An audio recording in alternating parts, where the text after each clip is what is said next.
சொல்லாதே பெண்ணே சேலை நெய்வேன் கண்ணே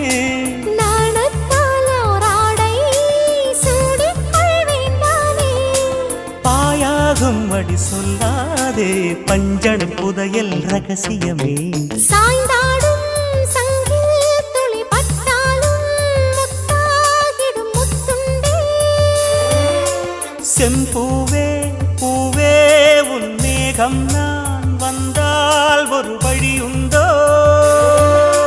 மன்னவன் விரல்கள் பல்லவன் ஒளியோ படை கொண்டு நடக்கும் வன்மத சிலையோ இமைகளும் உதடுகள் ஆகுமோ வெட்கத்தின் விடுமுறை ஆயுடின் வரைதானோ செம்பூவே பூவே உன் மேகம் நான் வந்தால் ஒரு வழியுண்டோ